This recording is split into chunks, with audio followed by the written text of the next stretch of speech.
தமிழ் புதல்வன் திட்ட தொடக்க விழாவில் பங்கேற்றிருக்கக்கூடிய மாண்புமிகு அமைச்சர் பெருமக்கள் திரு பொன்முடி அவர்களே, திரு ஏவா வேலு அவர்களே, திரு முத்துசாமி அவர்களே, திருமதி கீதா ஜீவன் அவர்களே, திரு அன்பில் மகேஷ் பொய்யாமொழி அவர்களே, கோயம்புத்தூர் மாநகராட்சியினுடைய மேயர் திருமதி ரங்கநாயகி அவர்களே, நாடாளுமன்ற உறுப்பினர்கள் திரு கணபதி ராஜ்குமார் அவர்களே, திரு ஈஸ்வரசாமி அவர்களே, திட்டங்கள் தான் நம்ம மனசுக்கு நெருக்கமான திட்டங்களாக இருக்கும். வரலாற்றில்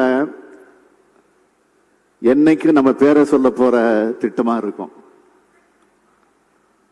அப்படிப்பட்ட திட்டமா உருவாக்கி இருக்க தமிழ் புதல்வன் திட்டத்தை தொடங்கி வைக்க பெரு மகிழ்ச்சியோடு கோவைக்கு வந்திருக்கிறேன். இந்த திட்டத்தால தமிழ்நாடு முழுக்க பயன்பெற போற மாணவர்கள் காணொலி காட்சி வாயிலாக இந்த கூட்டத்தில் இணைந்திருக்கீங்க. இந்த திட்டத்தை தொடங்கி வைக்க நான் தேர்ந்தெடுத்த இடம் இந்த கோவை மண்டலம்.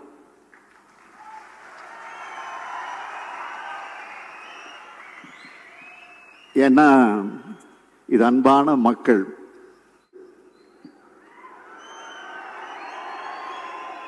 பாசமான மக்கள், சேவை மனப்பான்மையான மக்கள் வாழும் பகுதி இது. தொழில்துறையில சிறந்த மண்டலம் இது. இந்தியாவின் தலை சிறந்த கல்வி நிறுவனங்கள் இருக்கும் மண்டலம் இது. பழமையும் புதுமையும் கலந்த பகுதி இது. இங்க இருக்கிற மக்கள் பெரியவங்களை மதிக்கிறது, விருந்தோம்பல் உள்ளிட்ட நற்பண்புகளை சிறந்து விளங்குறாங்க. நம்ம திராவிட மாடல் அரசை பொறுத்த வரைக்கும் கடந்த 3 ஆண்டுகள்ல மக்களுக்கு நேரடியாக பயனளிக்கக்கூடிய ஏராளமான திட்டங்களை செயல்படுத்திக்கிட்டு வருது. தமிழ்நாடு தான் இந்தியாவுக்கு முன்னோடியான மாநிலம்னு சொல்ற மாதிரியான பல்வேறு திட்டங்களை தொடர்ந்து செயல்படுத்திக்கிட்டு வரோம். திராவிட மாடல் அரசுன்னு சொன்னால அது சமூக நீதிக்கான அரசு. பெண்கள் பொருளாதார விடுதலை பெறுவதும் இளைஞர்கள் கல்வி உரிமை பெறுவதும் தான் சமூக நீதியை நோக்கிய நம்முடைய பயணத்துக்கான அடித்தளம். அதனாலதான் இந்த ரெண்டுக்கும் அரசால் என்னென்ன உதவிகள் செய்ய முடியும்னு பார்த்து பார்த்து செய்கிறோம். பொருளாதார விடுதலைன்னு எடுத்துக்கிட்டா பெண்களுக்கு பேருந்துல கட்டணம் இல்லாம பயணம் செய்யக்கூடிய வசதியை உருவாக்கி கொடுப்போம்னு வாக்குறுதி கொடுத்தோம். சொன்னபடிய முதலமைச்சரானதும் நான் போட்ட முதல் கையெழுத்து விடியல் பயணம் திட்டத்துக்கு தான்.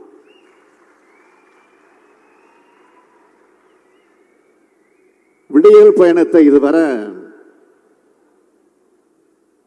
518 கோடி முறை பெண்கள் பயன்படுத்தி இருக்காங்க. அதேபோல் மகளிர் வாழ்விற்கு விடியல் தரும் கலைஞர் மகளிர் உரிமை திட்டம், இந்த திட்டம் மூலம் 1,15 லட்சம் பெண்களுக்கு மாதம் 1000 ரூபாய் கொடுத்துட்டு வரும். 518 கோடி முறை பெண்கள் பயன்படுத்தி இருக்காங்க. அதேபோல் மகளிர் வாழ்விற்கு விடியல் தரும் கலைஞர் மகளிர் உரிமை திட்டம், இந்த திட்டம் மூலம் 1,15 லட்சம் பெண்களுக்கு மாதம் 1000 ரூபாய் கொடுத்துட்டு வரும். கல்வி உரிமைன்னு எடுத்துக்கிட்டா குழந்தைகளோட பசிய போக்கும் காலை உணவு திட்டம், இந்த திட்டத்தால 20,73,000 மாணவர்கள் தினமும் வயிறார காலை உணவு சாப்பிடுறாங்க. அடுத்து நம்முடைய பயணத்தையும் லட்சியத்தையும் எதிர்காலத்துக்கு எடுத்துட்டு போற இளைஞர்களுக்காக தொடங்கப்பட்ட திட்டம் நான் முதல்வன் திட்டம். இதுவரை 28 லட்சம் மாணவர்களுக்கு பயிற்சியும் கொடுத்து வேலை வாய்ப்பு பெறுவதையும் உறுதி செஞ்சிருக்கோம். மாணவிகளுக்கு எடுத்துக்கிட்டா புதுமையான புரட்சிகரமான திட்டமா செயல்படுத்திட்டு வர புதுமை பெண் திட்டம் 3,28,000 மாணவிகளுக்கு இந்த திட்டத்தின் கீழ் மாதந்தோறும் 1000 ரூபாய் வழங்கி கொண்டிருக்கிறோம். புதுமை பெண் திட்டத்தில் மாணவிகள் பயன்பெறாங்கள, எங்களுக்கு அப்படி கிடையாதான்னு ஆண் மாணவர்கள் கேட்டீங்களா இல்லையா? அந்த கோரிக்கையை ஏற்று உருவாக்கப்பட்ட திட்டம்தான் தமிழ் புதல்வன் திட்டம்.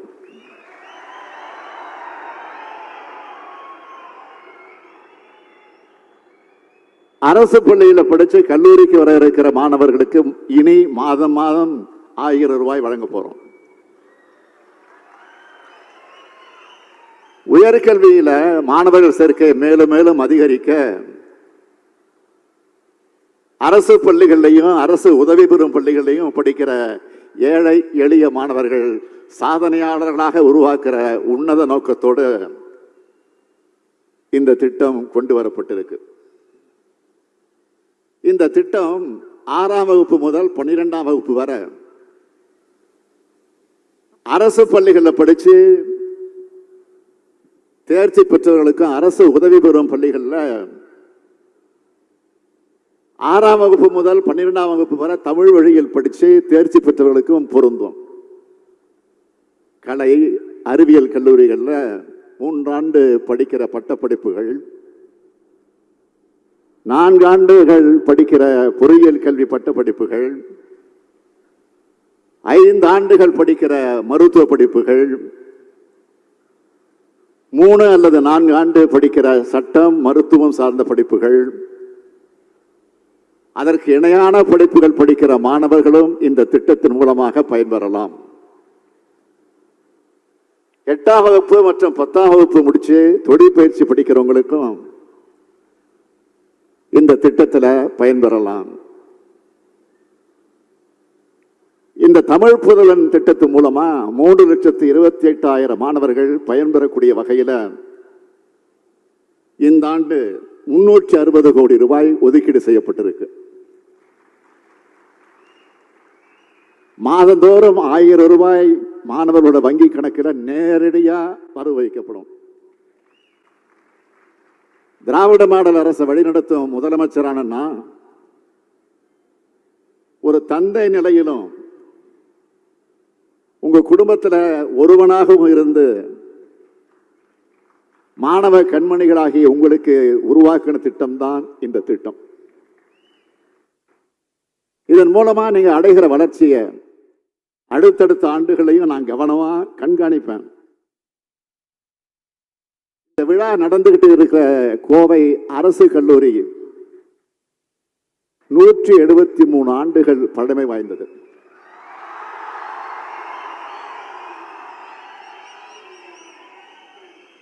இந்த கல்லூரியில 6,500 மாணவ மாணவிகள் படிக்கிறாங்க. இந்த கல்லூரி முதல்வர் என்கிட்ட ஒரு கோரிக்கை வச்சார். அதாவது இந்த கல்லூரிக்கு மாணவர்கள் தங்கி படிக்கிறதுக்கான விடுதி கட்டடம், பல்வேறு கருத்தரங்கங்கள் ஆய்வரங்கங்கள் நடத்த ஏதுவா ஒரு கருத்தரங்க கூடம் கட்டித்தரணும்னு கோரிக்கை வச்சிருக்காரு. அவருடைய கோரிக்கையை ஏற்று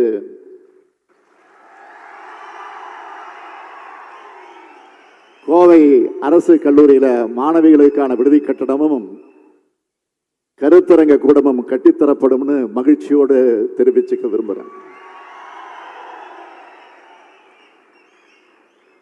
முதலாவது நான் உங்களிடத்தில் கேட்டுக்கொள்ள விரும்புவது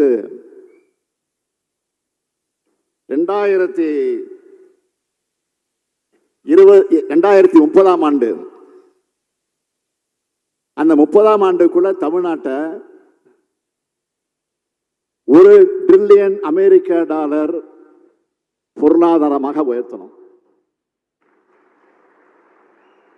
இதன் மூலம் வளர்ச்சி அடைந்த மேலை நாடுகளுக்கு இணையான கட்டமைப்பு வசதிகள் கொண்ட மாநிலமா தமிழ்நாடு உயரும். இரண்டாவது, எல்லா குழந்தைகளும் உயர்கல்வி படிக்கணும். எந்த காரணத்தை கொண்டும் பள்ளி படிப்பு முடிஞ்சதும் ஒரு மாணவர் கூட உயர்கல்வி கற்காம திசை மாறி போய்விடக்கூடாது. கல்லூரிகளில் படிக்கிற மாணவர்கள் எல்லோரும் தங்களுடைய கல்வி தகுதிக்கேற்ப நல்ல வேலை வாய்ப்புகளை பெறணும். நம்ம மாணவர்கள் உயர்கல்வி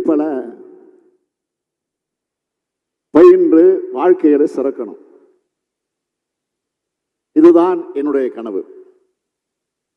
இந்த இலக்குகளை அடைகிறதுக்காகத்தான் நான் கடுமையா உழைச்சு பல புதிய திட்டங்களை உருவாக்கி இருக்கேன்.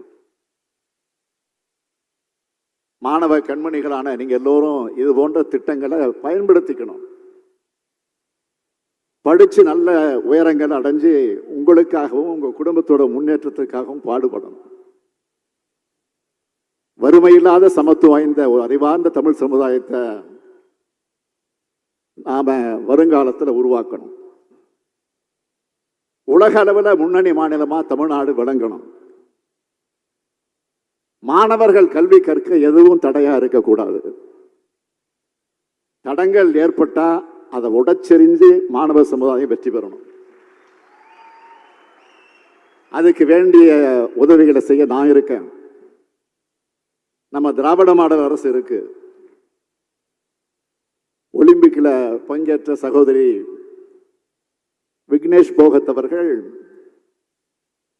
தன்னுடைய வாழ்க்கையில் எப்படிப்பட்ட தடங்கல்களை எதிர்கொண்டார்னு உங்க எல்லாருக்கும் நல்லா தெரியும். ஆனா அவர் பலவீனமா வீட்டுக்குள்ள முடங்கிடாம தைரியமும் தன்னம்பிக்கையும் அசாத்தியும் துணிச்சலும் உள்ள பெண்ணா போராடி இன்னைக்கு நாம எல்லாரும் பாராட்டக்கூடிய அளவுக்கு இன்னைக்கு அவர் கொடி கட்டி பறந்து கொண்டிருக்கிறார்.